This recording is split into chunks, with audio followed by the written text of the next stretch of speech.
So, welcome, Jenny. I am thrilled and so looking forward to talking to you. Thank you so much, Barbara. This means so much to be here. I'm so happy to be here with you. Yay. And just to kind of share with everybody else, I literally came across, we connected this week Oh, um, over Facebook, and then I found your story and I found your podcast. So, Jenny, among the other things that she's doing, she's also a podcast host of a show called Career Flipper Podcast. And I thought that was so clever. We see all the house flipping shows and been hooked on those for years. So, tell us a little bit more about what are you doing right now? What are you focused on right now? oh my goodness. Yes, absolutely. So my podcast is called The Career Flipper, and it really began from a place where I got laid off. I worked for 18 years in tech startups and customer experience and service leadership roles. Mm. And that was my life. That's all I thought I was good at. That is where that's where I was. Once I got laid off, I was trying to just, like everyone who gets laid off, you figure out what your next steps are. But I couldn't land a new job. Like, it was just impossible. I think I have over 350 job rejections at this point. And it was baffling to me with all of my experience in this industry, almost 2 decades. And so I was just like, what am I doing? Like, what is going on? What's wrong with me? Is the question that I asked. And then, but I needed something to do to keep my mind busy. I'm a creative who, worked in corporate and never made time for creative endeavors, but suddenly I had more time. So one of my really good friends had this really junky table in her basement. It was old and crappy and covered in paint. And she's like, I don't know, you want it? And I was like, yeah, I see potential in this table. And so I took it home, and I am not a skilled furniture restoration um person. I didn't know what to do. I literally went on YouTube and Instagram and I looked at some videos and was like, okay, I think I could figure this out. I cornered employees at Home Depot and was like, tell me what, to use. And then I completely transformed this table. And I started to document it on my personal Instagram. And suddenly I had people, my friends, reaching out, hey, I got this old junky table in my front yard. I was going to throw it away. Will you fix it up for me? Or I'd be walking my dog down the street and there was a piece of, old junky furniture on the corner. And I was like, I would just carry it home in one hand, if it was a nightstand, something light carry, and my dog walking in the other hand. And so suddenly I started to fix up all of this furniture and essentially flip it and then sell it or do commission projects for friends and family. I felt a little wacky because suddenly I went, from this stable corporate world to getting laid off, not knowing what I was going to do. And now I am in the garage covered in paint and sawdust, taking pieces of trash and transforming them. And it felt a little wacky. And I honestly felt a little delusional. I felt insecure. I felt alone. I felt very alone. And so one day, earlier this year, it was back in January of this year, actually, I posted on LinkedIn that I was like, hey, has anyone else, had a weird career flip? Has anyone else, and I didn't call it career flip, actually, I said a change. Has anyone Yeah. else changed career from one thing to another? And a couple people replied to me, and I was like, oh, so I hopped on a couple calls with them and started to chat. And was floored. I was absolutely floored because suddenly I didn't feel alone. Suddenly I realized, oh my gosh, you can change your career path at any time. Some of these people were older, some were my age, some were a little younger. It didn't matter. It was across the board. People were doing things the way they wanted to do them, whether by choice or circumstance. And I suddenly didn't feel alone. And then one night, this was probably February of this year, so February 2024, I had a dream, and it was so weird. I woke up in the morning with this, after you wake up with a vivid dream. And in this dream, I was sitting in a studio and I saw these like neon letters on the wall, but I couldn't quite read them, but I kind of made out I knew what I was doing in the dream. And I was sitting with a microphone talking about career flips. That's what I called it in my dream, career flips. And I woke up and was like, what in the world did I eat for dinner? Did I have something that, like, what is going on? Like, this was such a weird, vivid dream.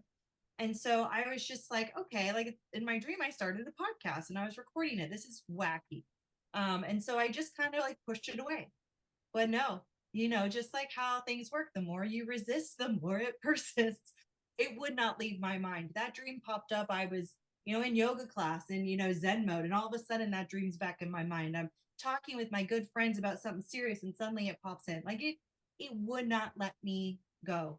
And so I had a pivotal moment where I decided to turn my furniture flipping into a part-time business. A San Diego furniture flipper is now real. It's a thing. It has an Instagram. It has a website. I do projects for customers. I do collaborations with junk hauling companies in my city, or resale stores. So it's turned into something beyond my wildest dreams. And I thought, you know what? I just did that. And I talked to all these people earlier in the year that were really making me feel less alone. And I had this dream. Now maybe I should do something with that and just try this podcast thing. Maybe if I just like talk to these people and see if they want to record that and we could put it out there. And I was like, okay, I had 8 people in mind. I was like, I'll just do like an 8 week thing. Like it's fine. One episode a week. I know how to edit because I worked in tech. I know, the basics of website stuff. Luckily, all of these web marketing tech skills I had in my back pocket. So I was like, I'll put it out there. And I hopped on Zoom. I recorded these 8 conversations, created, in Canva, my logo and all, like just how I saw it in my dream, and put it out there. And suddenly those 8 people were like, you need to talk to so and so. And I did this all in July, or excuse me, I did this all in May. So this was all happening in May of this year. The dream was in February.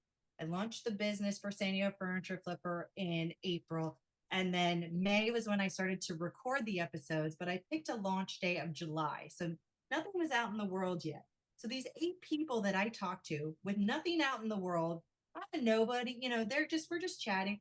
They all suddenly knew another person I needed to talk to. And suddenly those 8 episodes turned into 8 more episodes and 8 more. And now there's 30 episodes. And so that's the long story about how the flipper was born. It literally came out of a place to help me feel less alone and from a dream and me feeling just off my rocker for going from tech to furniture flipping. And yeah, that's where I'm at. Your life upside down in a way, right? Yeah, really, really. Yeah, I love it. Thank you for sharing that journey. And I wanted to ask you, have you always been a person who's connected kind of to your inner guidance? Because it sounds like, from what you're telling us, is that you're literally, there are signs. And yes, there's a little process where you were resisting it or kind of questioning it, but by and large, you're following your guidance. Yeah. And that's a really great question. I initially my answer to that would be no. But when I really think on it, I come from this very like this background of like you are not good enough, you are not worth it. And so when it little signs show up and my intuition kicks in, I may feel this thing like with the dream, for example. I think that's a big thing. Like I had that sign pop up and I was like, no, who am I to do this? I'm not good enough. Even with the furniture flipping, it was also like, who am I to do this? And so while I may have these feelings, I second guess them and I push them away. So I think in, deep down, yes, very much so. But I think just certain things get in the way of that. And that's kind of been over the course of my life where it's not safe to trust yourself because you're not good enough. And having to break out of that lesson, I think this time period after getting laid off has taught me so much more about that to where I can trust myself. I can have a dream and do something about it and feel wacky, but still like do it and not care if whatever the tech world thinks I'm nuts. Like, I just don't care. I think that's another thing. I'm just starting to care less. And when you hit this rock bottom point, when you have no job, you have no income, you are not sure what you're going to do, you start to take risks that feel wacky because you just have to do something. And I'm not the type of person to sit around. And if tuning in and listening to myself is going to get me to that next step, Mhm. then I'm choosing to make that a focus to actually listen and act instead of just say that I'm not good enough and don't believe in myself. Mm. Because so what has helped you to build that trust in yourself?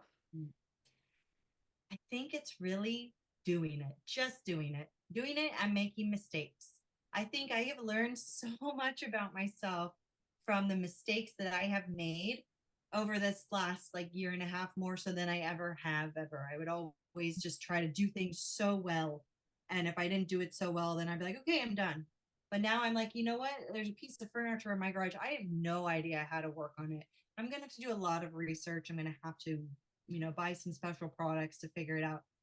And that I know I'm going to make mistakes on it. And that is what's going to make me better. And I think trusting myself with this new process of being okay with making mistakes, gathering, like thinking like a scientist, I'm putting this out there. I'm trying to do these things.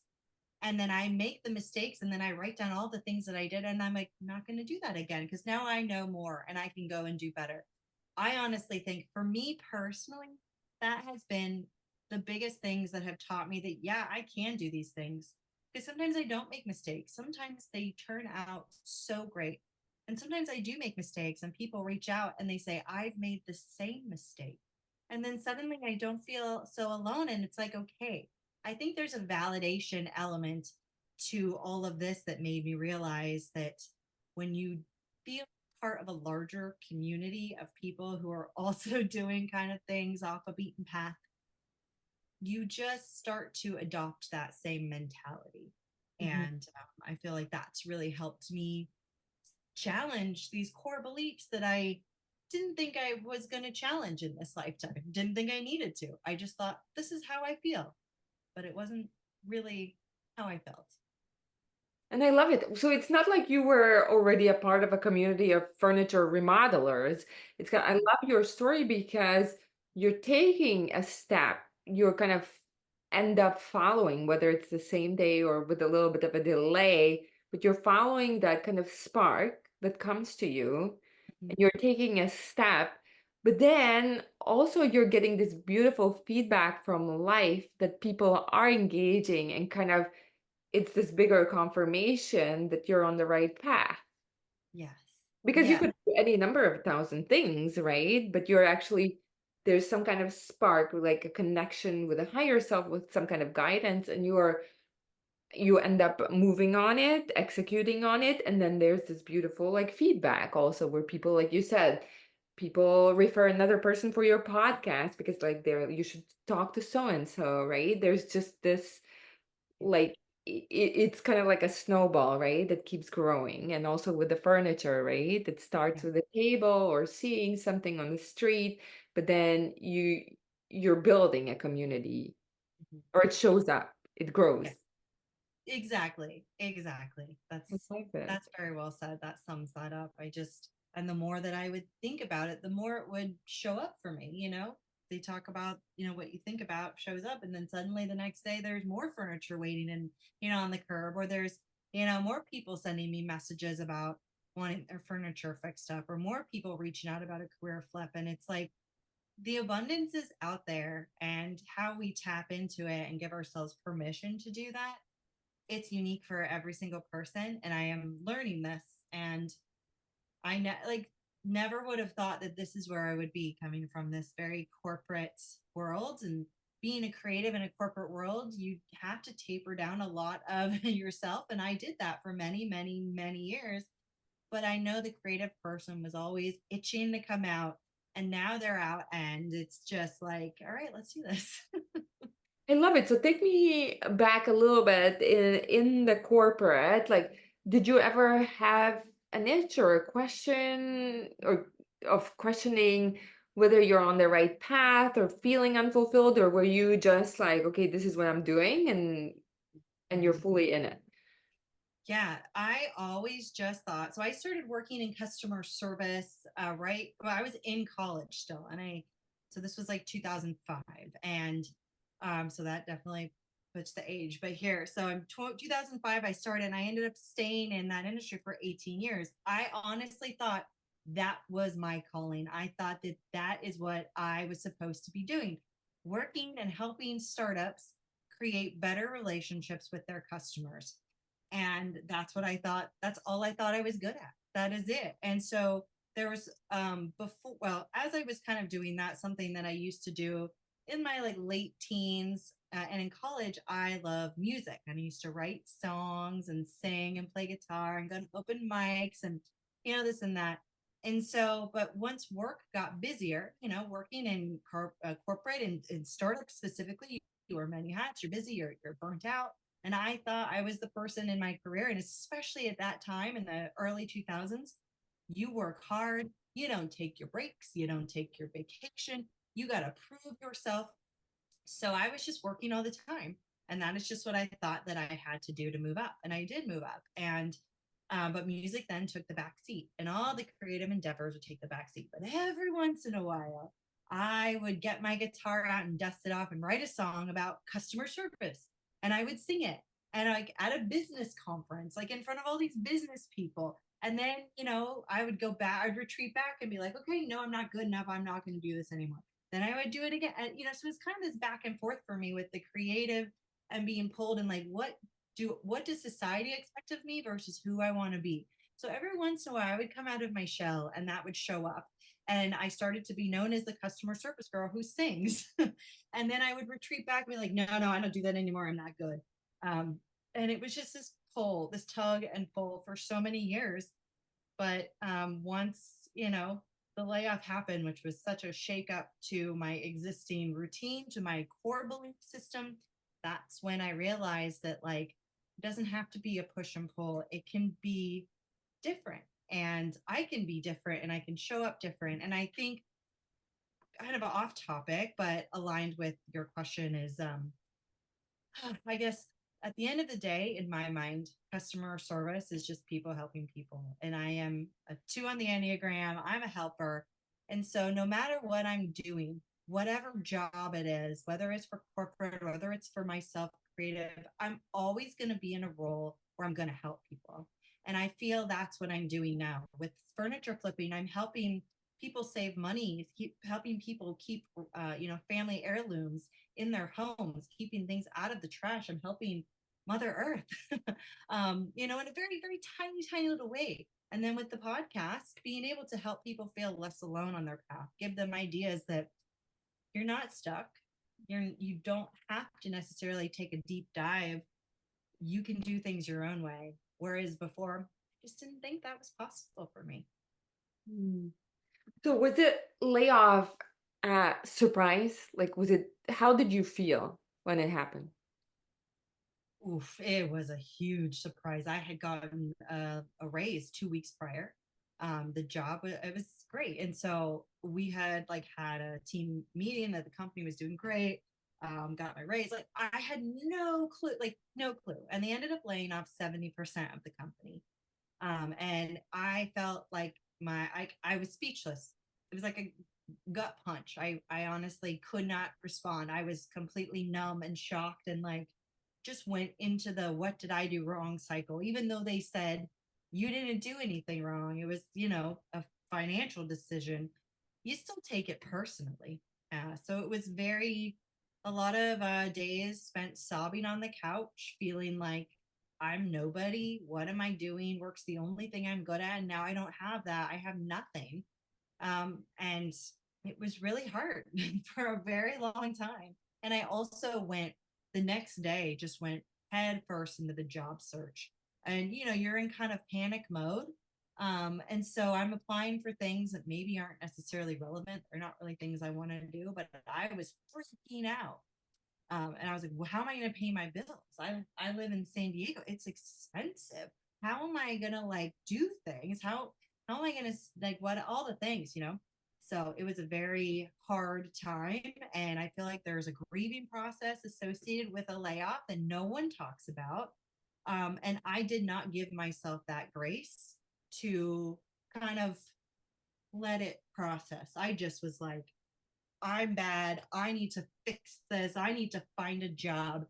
And it took a while for me to really just kind of go with this calming, calming, I say in air quotes, because The I new wasn't calm, but I reality. had to calm down. Yeah, I had to calm down, collect myself, and be like, all right, what are we doing? And how do I want to show up when I can't find a new job right away?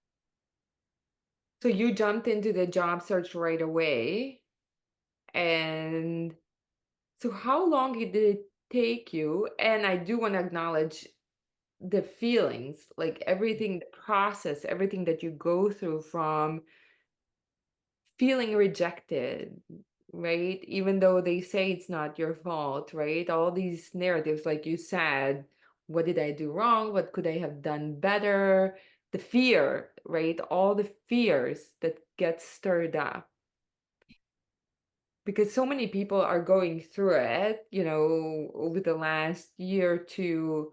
Um, I myself was laid off in December of 2023, and I had worked for a company for over 9 years, so it's a roller coaster, right? And I can understand then part of your survival kicks in that you need to look for the next thing.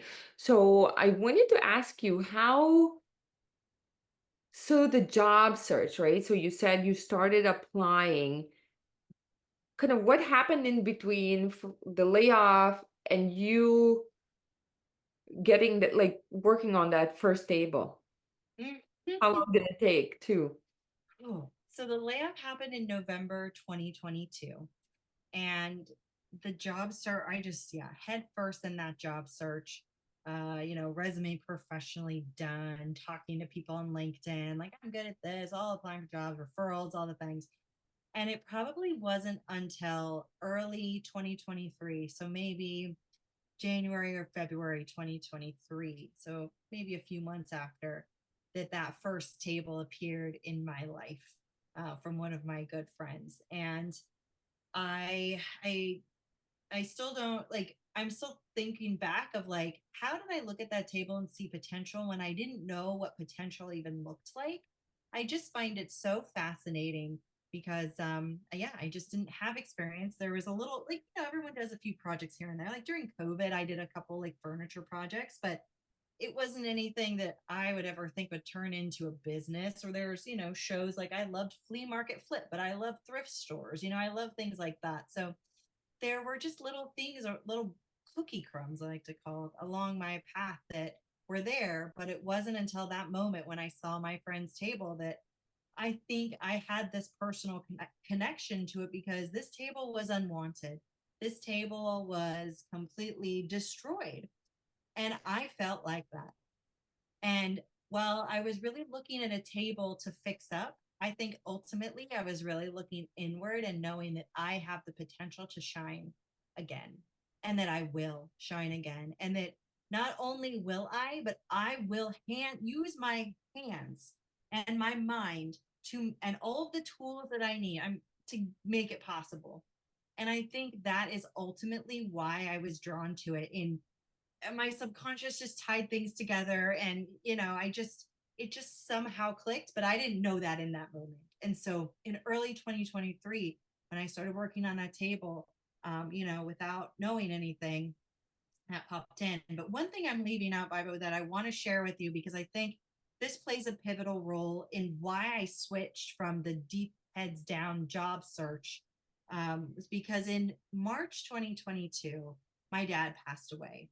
And when my dad was on his deathbed, I didn't know that he named me as his healthcare, directive.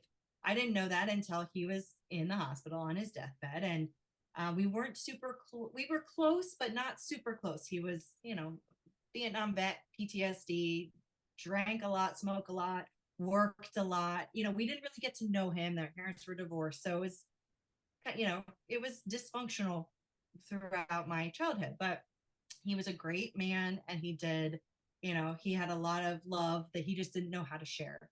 But anyways, he's on his deathbed. it's March 2022, and he looks at me and he's like, Jen, I wish I wouldn't have worked so much throughout my life, because if I wouldn't have worked so much, I might have gotten to know you and your sister more. And I sat there and was like, here I am, all I did was work. I was working all the time because I had the role model of you work. And I'm sitting there like holding his hand and he's saying this, and I'm just like, what? Whoa. It was just, and then shortly after he passed, and 6 months later I got laid off. And so when I initially went into that fear jumping mode of, the crush of looking for a job, but then finding that table, it was kind of like that's that calming thing. It just like somehow the waters just calmed down. Whereas there was a lot of inner turmoil, a lot of challenge. It was not without challenge. There was not peace. There was no, it was still hard. But there was a moment where I was like, I have to do things different, because one, if I don't, I'm going to be on my deathbed, you know, in my 80s or 90s saying the same thing. And that's not what I want. That is not the life I want to live. And so I had to be actionable and do something different. And I didn't know exactly what. I didn't know picking up that first table was going to be what I turned into a business. But yeah, it kind of just, it's weird how things lead from one thing to another. Wow. Like I definitely felt it, and that is profound. And if that obviously that opens your eyes to something much deeper and than surface level, right? This going, going, going, accomplishing. Wow. I um I was just taking some notes, and there are like several things I want to go to, but when you were talking about, so the job search, when you kind of jumped into looking for another position right after the layoff, it sounds like it felt like turmoil, but then when you were working on that table, that was kind of like a safe place. Like, how did it feel different? Yeah, how did you feel with the job search in your own words, and like the difference when you went and worked on the furniture? Yeah, I appreciate you for calling that out, because that is such a good point and it's so true. The job search was so, I mean, and if anyone else is searching for a job over the last couple years, or present time, especially in the tech world, especially in the startup tech world, um, it's rough. Like for every one job, there's 1,000 applicants, and even if you're referred by the best employee at that company, you might not get it. And especially if you have years and years of experience, you probably won't get it. And so it's depressing. It's hard. It's hard. And so when I was in the garage, here I am doing something that I one don't know how to do. I am learning. I am a total newbie. I am figuring it out. I'm getting splinters. I'm hitting my fingernails are with a hammer. And there's paint all over. I paint caked in my hair. Like, it's not pretty. I'm doing something very different, and it's very new and challenging. And I was lit up. I was like, give me all the mistakes to make. Give me every single thing I can learn. And still to this day, like, I'm just a sponge. I'm just learning. Like, I'm not an expert, but I can take a junky table and give it a makeover, and now it's going to last for another 25, 30 years in someone's home, be part of their life. And it's just so thrilling. But then I'd go back, I was juggling in the garage on the furniture, and then I'd come back in and I would, okay, let me apply to jobs, and I would sink down into this dark place. I mean, I don't know how many moments sitting at this exact computer crying, because I can't handle one more auto rejection. I can't handle one more interview of someone telling me that I'm not what they're looking for. I can't handle the thought of like taking a pay cut so significant that I was going to get paid way less. I'd rather make $0 than work and give my time away to a company that's going to treat me like crap.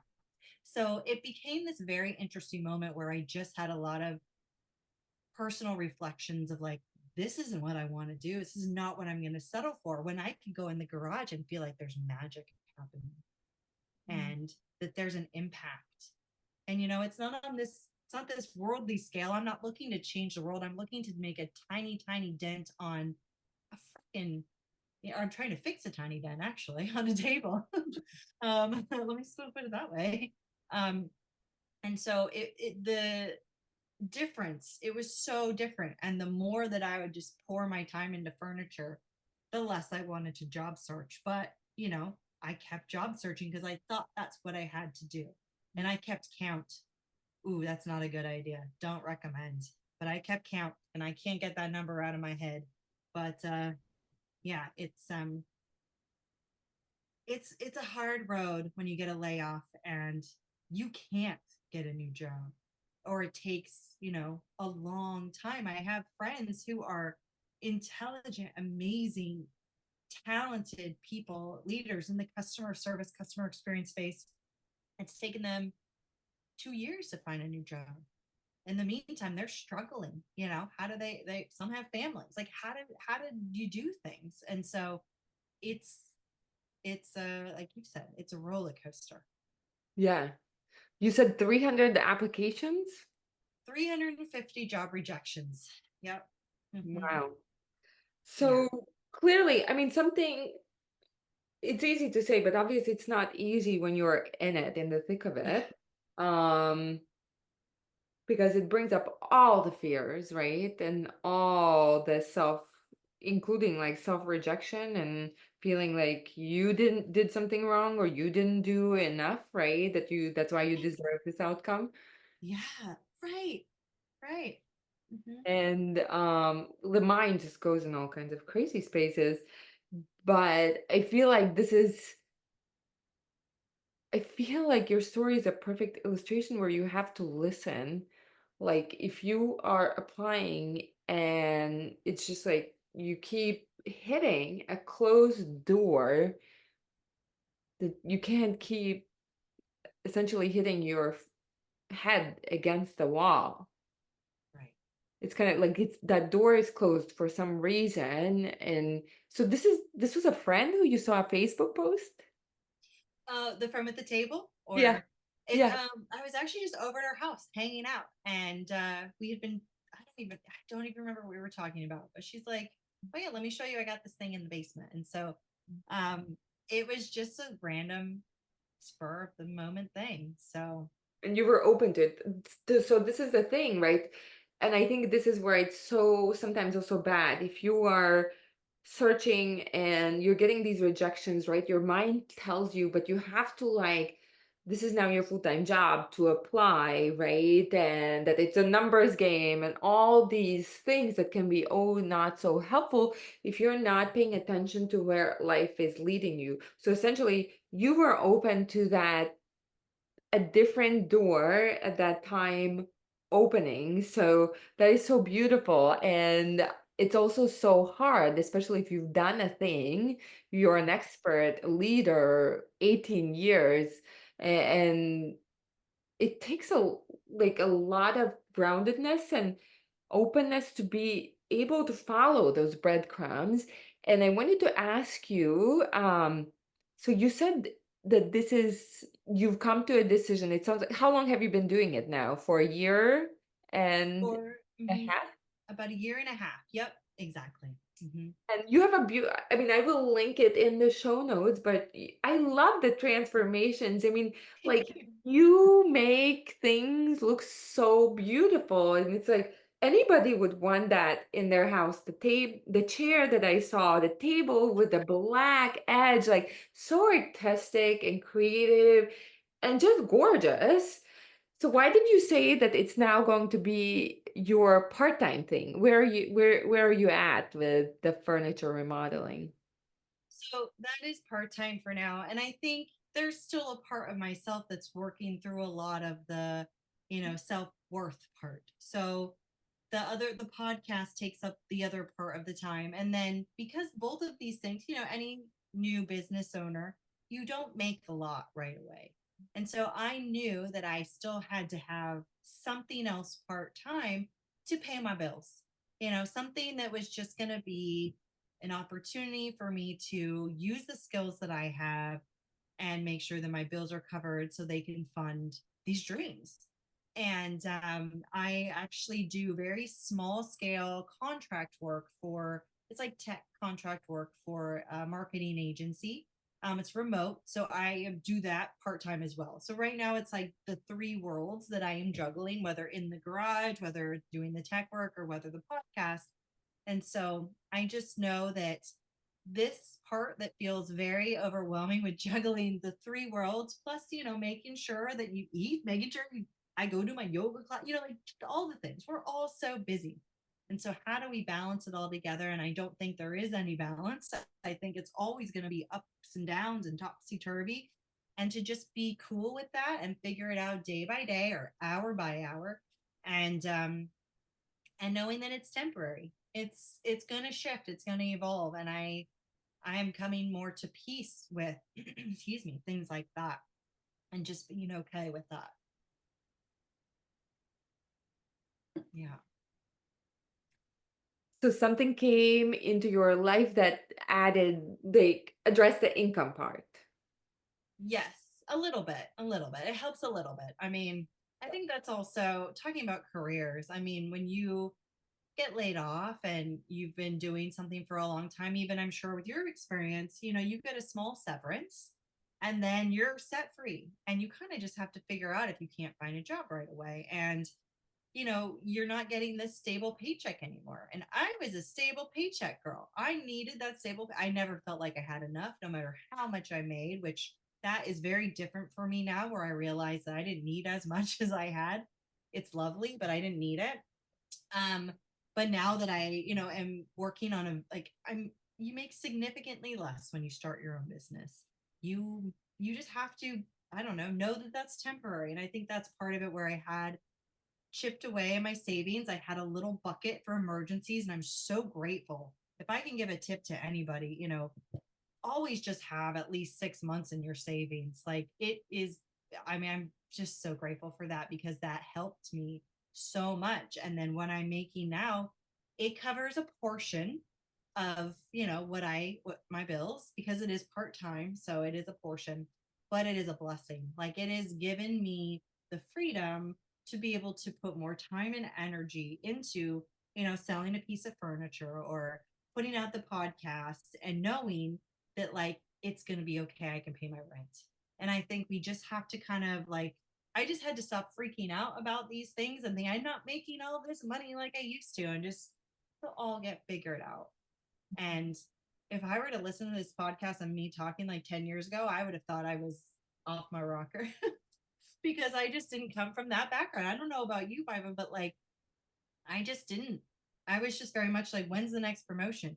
How am I going to work towards, my worth? How am I going to, like, get that bonus? And like, that's just where I was. I never thought I could not have that until I didn't have that and realized, oh, okay, it's not going to be forever that I don't have something, but I can do it different.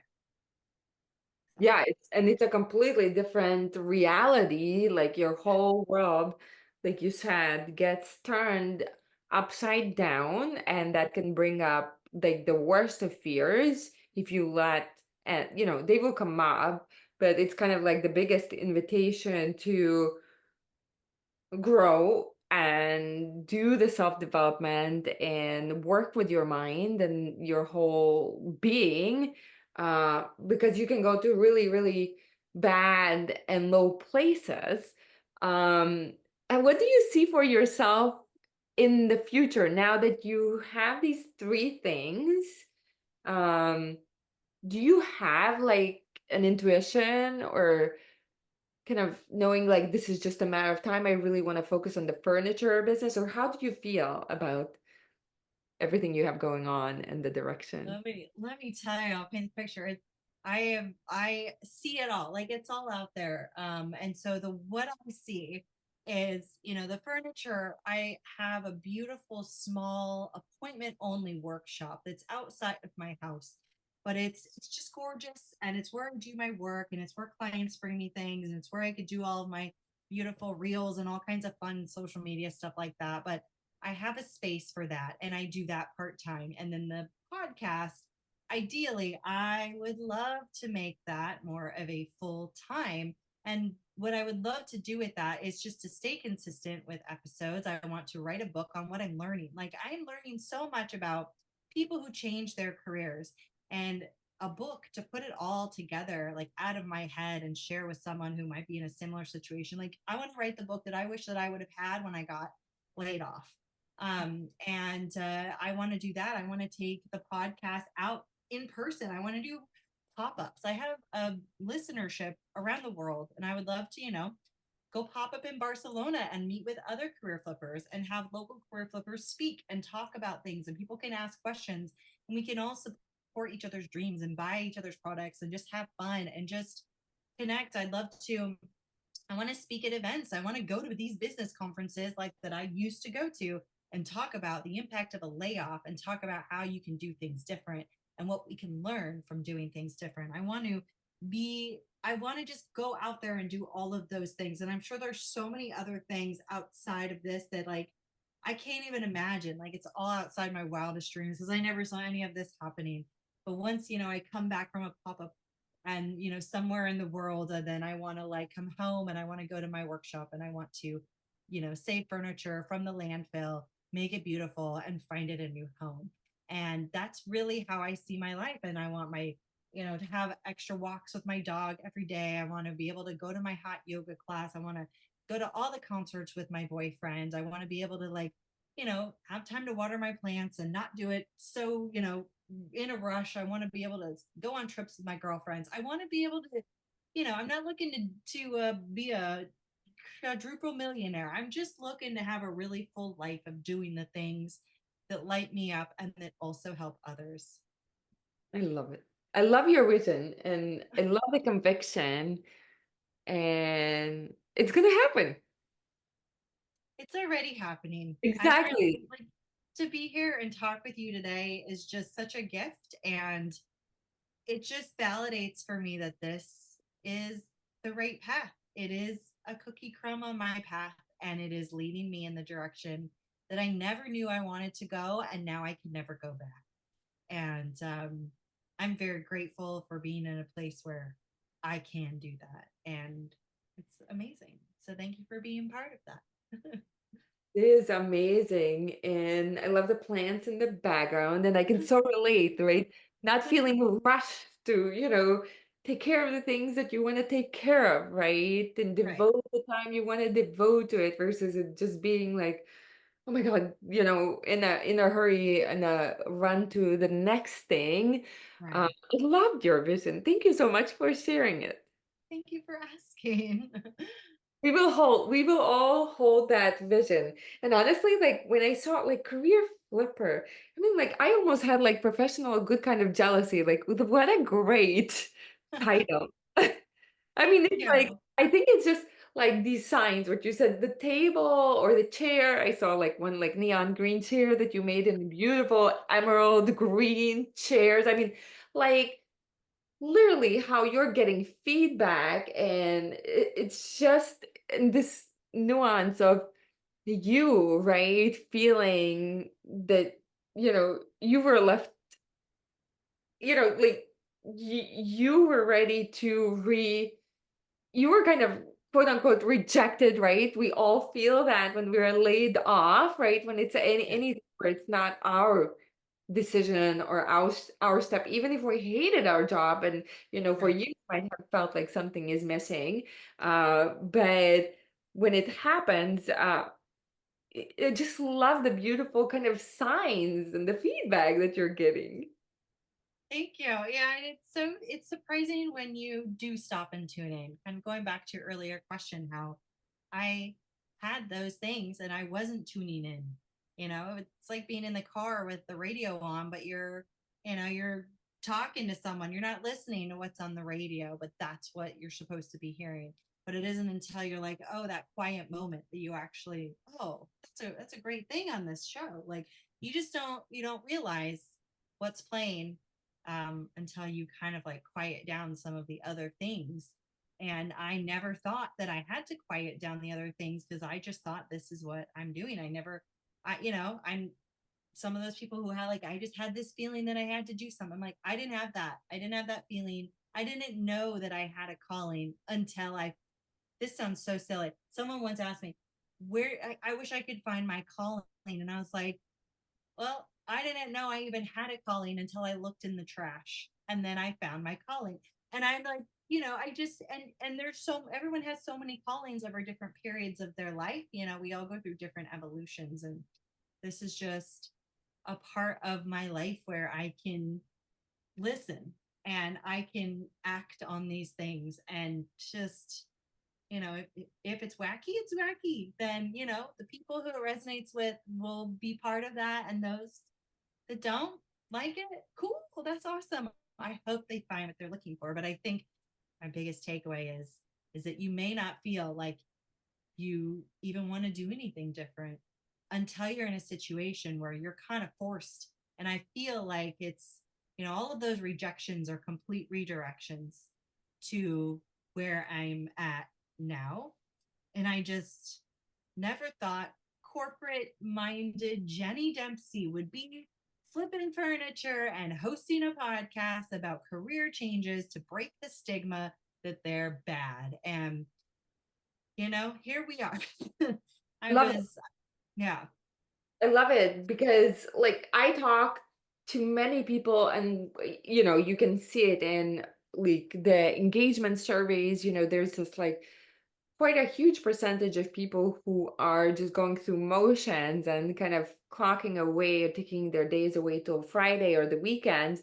And Mhm. that's partly why um my whole wish for anybody, and it's largely also is my own journey, is that can we create something where we fall in love with Mondays? Because isn't that a sad thought that, we're just going through this groundhog day of existence, and each day we're crossing a day of our life away only to live for the weekend and only live for the vacations that are short-lived. So what stands out to me is that you didn't have this like nagging feeling that something's missing. You want to do something better, more meaningful, that it was truly like, okay, universe, God, whatever you believe, just said, okay, she's not gonna leave on her own. We're gonna close that door literally in your face, and Yeah. of course Exactly. redirection. Yeah. Exactly. Exactly. I didn't think that. And I think the one thing that stood out the most for me, and I knew that I needed to change in my job, was my work ethic. I think after what happened with my dad and knowing that like I don't want to be burnt out at a job anymore. And the job that I had before getting laid off was great at a work life balance. And I knew I could never go back to being with a company that didn't support that.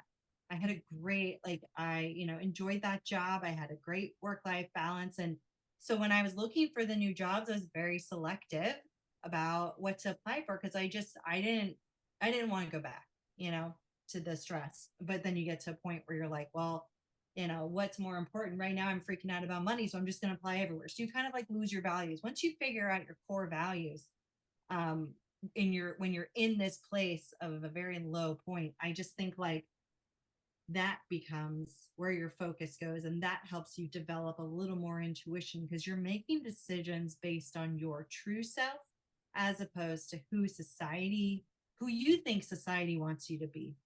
And so yeah, I didn't question it before because I thought this is what I'm supposed to be doing, working my life away, working until I retire. Probably won't ever retire. Not taking the vacation, all of the things, not even taking the sick days, just working through it. And I thought yeah. And so but I never questioned it because I just didn't. And so that I look back and I'm like, wow, what I wasn't ready to question it. Um, but now I am more in tune with these core values. And that, I think, helped me kind of figure out, well, if connection or creativity, or I kind of have them on a post-it note on my monitor here, authenticity, if these certain things are important to me, how am I going to make decisions? And when you start making decisions toward your core values, the intuition, you're able to kind of tune out the other stuff, like we're talking about in the car and the radio and talking. You're able to hear that a little bit more. It just, I think that maybe pops up a little bit more when you tune into who you are in this moment. I love it. I love that you say that because it's funny. I also wrote down my values on a little list to remind yourself.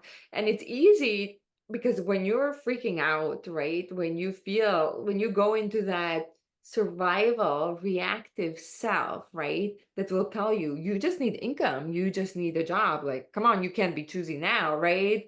Who do Right. you think you are? Like all of that. Um, so I love it. So you actually did write out your values and are using it, kind of anchoring yourself back. I love Yes. it. I don't know.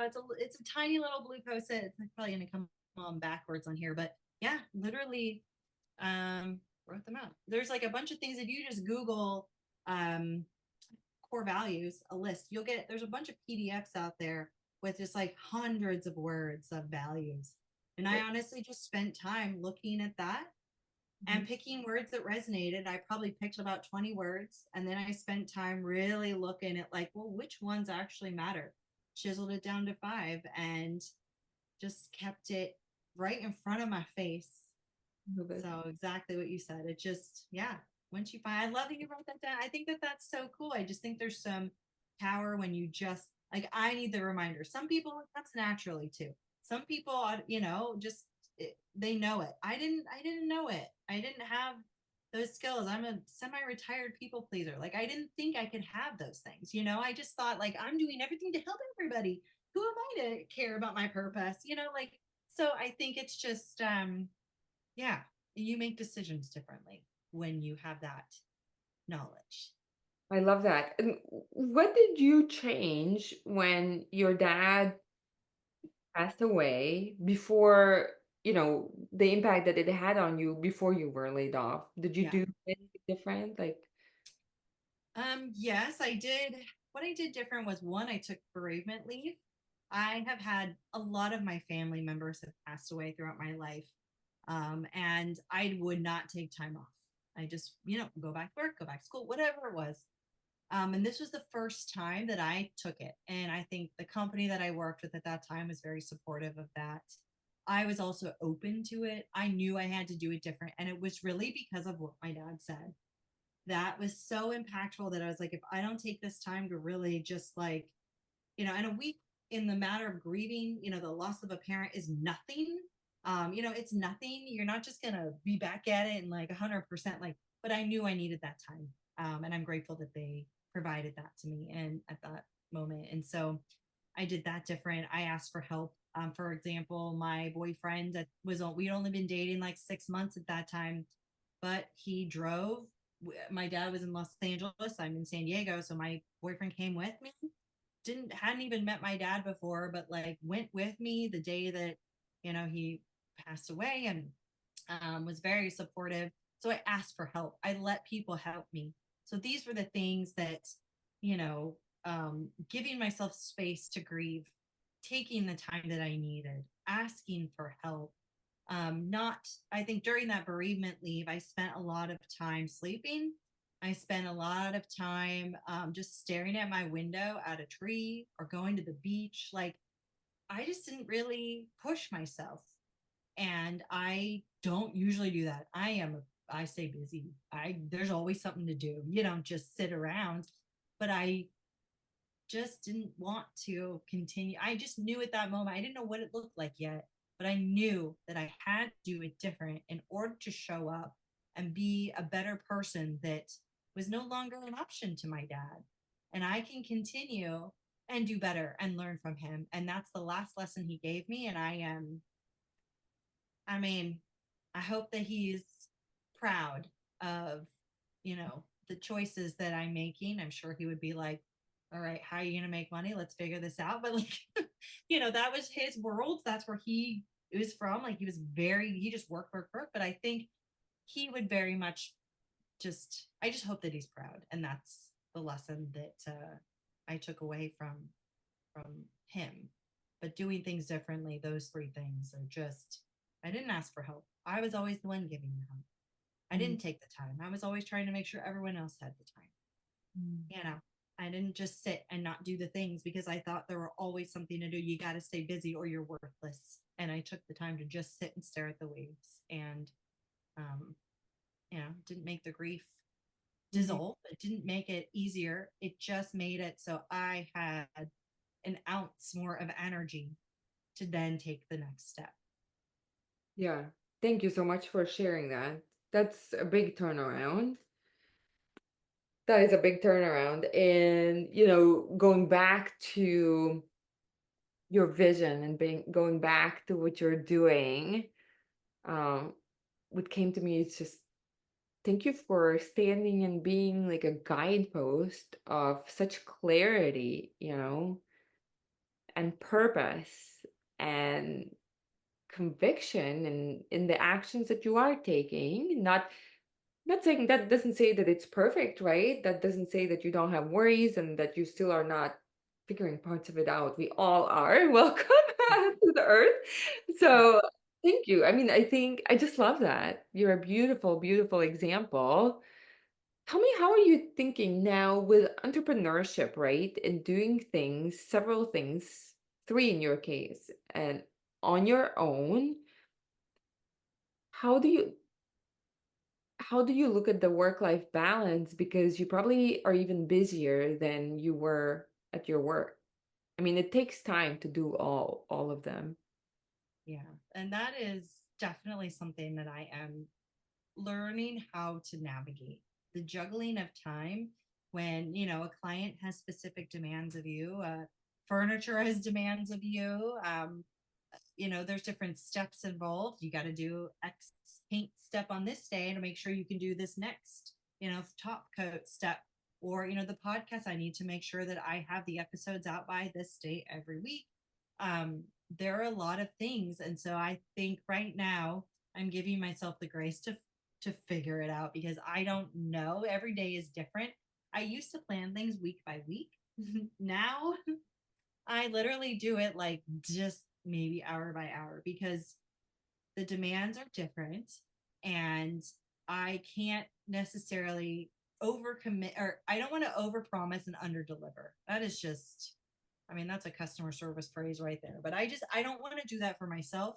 I don't want to do that for the projects that I am building. I want to make sure that if I can't do it, I'm going to say I can't do it. If it's going to be a no, let's pivot to next week. It's going to be that. I'm not going to burn myself out. I do work more than I did, but it is a different type of work. It's the work where I'm going to sit and do the podcast for X amount of hours. I'm going to get up and go to a yoga class. I'm going to take my dog for a walk. I'm going to come back and I'm going to work on my client project for a couple hours. Then I'm going to get up and go work on furniture. Then I'm going to go make dinner. I'm going to watch a show with my boyfriend. Like it's going to be different every day. But I think there's really I wish there was an easier trick to time management. I'm sure you're in that same boat. I wish there was a way to like figure it out, but every day is very different. And I am a very routine oriented person. So it's a personal challenge for me when I can't have 1 p.m. every day be, a certain thing. So I have to just be okay with the unbalanced way that it is, but know that I'm going to get it done because I'm very strategic and very process oriented, where there are certain things like my little checklist of like what I need to do needs to happen. And it's okay if it's 24 hours later. It's okay if it's 48 hours later. It's okay if it's next week. And just figuring that out. But I use my calendar like a crazy person. Like I color code it, like, certain things are on there, reminders, because I want to make sure that I am accomplishing things, but I also want to give myself the flexibility to drag and drop and move it to another thing if I need to. I'm Yeah. not a procrastinator. Right now, I have episodes on my podcast scheduled, recorded, edited, and scheduled all the way out to the end of October. So I'm a little bit of an overachiever. That's But amazing. thank you. That's amazing. Thank you. So I'm just kind of like, I don't say that to like, I don't know, I don't want that to come off as like pompous or anything. I'm just because I am, there's still part of me that is very much just so I just I have a planner and I want to make sure that I have things done and it's scheduled out so I have less worry in the present moment, Yep. and giving myself the grace to do that has been helpful. So It gives you spaciousness, and you need to know what works for you, and then at the same time go with the flow of life. And um, we're learning lessons all throughout it. yeah. Yes. Is there anything that I didn't ask that you'd like to share, Jenny? Oh man, this was such a wonderful conversation. I think I think you asked such incredible, deep questions that made me think. I'm like, is this a coaching session? This felt great. Um, so thank you for giving me the space to share. But I just hope that anyone listening, um, are asking themselves similar or the same questions that you asked me. Like if you come from a corporate background and you're listening to this right now, um, you know, you may have gotten laid off. Like ask yourself these questions, rethink, just rethink where you're at and look in places that you may never expect. I don't know. Who knows what's waiting for you at the bottom of the trash can? Like who knows? There are things. And just know that even when you don't believe in yourself, still do the things. Because I am proof that I'm still struggling with finding that self worth and consistent belief in myself. I know I can, but there are some days where I'm like, nope, not today. And that's okay, just to still keep going. So I just wanted to drop that for anyone listening to go back and listen to your questions because I think they are very insightful and they might help someone tap into a part of themselves that maybe they haven't considered. So, I love that, and thank you. Thank you for the acknowledgement as well. What is your recommendation for people, whether they're laid off or they're still working, but they don't have the level of clarity or direction or at least breadcrumbs what to do? How do they connect to that? How do they find their chair, their furniture flipping, their podcast? mhm. I think to just connect with people who are either doing something that is kind of changing the game, or like for example, I put out a thing on LinkedIn of asking, has anyone else changed their career? And the careers that those people changed are not things that I personally want to do, but they changed it and I wanted to know the how.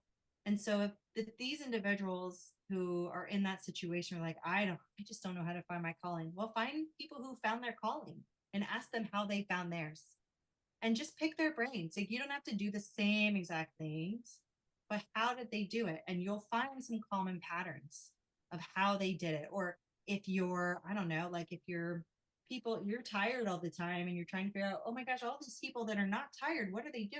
Talk to them. Just start having conversations with real people, in or out of your community, whether it's online or in person, and just ask, how did you get to that? Like I'm the weirdo now. I go to parties. If someone tells me they have their own business, I'm like, oh my gosh, how did you start that? I just ask. I can't do small talk. I'm gonna just talk your ear off and all this things. So I think if people are in that situation, there's no one place you can go look, but have your mind open to possibilities and just start talking to other people and doing things. If you sit and think about it all day, okay, sometimes you need that. But just start doing things. Then if you don't like it, cool, you're done. If you like it, cool, I'm gonna do this a little bit more. I didn't know I was gonna love flipping furniture, but I had to start doing it because something was there. And yeah, I think if but talking to people about it is what kept me going, because it doesn't have to be so delusional feeling. It's real. It's real. And you can just learn from others. So I love it. Jenny, thank you so much. I will link all the ways to connect with you in the show notes. Do you want to tell people how to connect with you, how to follow and get more of you? Absolutely. Well, definitely check out the Career Flipper podcast, streaming everywhere podcasts are. Just search for it or go to thecareerflipper.com and all the links are there. And if you are interested in furniture flips and get a kick out of that, I am San Diego Furniture Flipper on Instagram and TikTok, as well as san diego furniture flipper.com. But yeah, definitely connect. And if anyone has questions or, I am an open book. Message me, DM me, email me, whatever it is. Let's talk. I'd love to connect. I'll talk your ear off. And I hope you talk mine off. I love it. Thank you so much, Jenny, for taking your time talking to us and sharing your story, sharing your journey so far, sharing your passion and conviction, and yeah, being so open. Thank you. Thank you so much for having me. Bye bye. I appreciate you.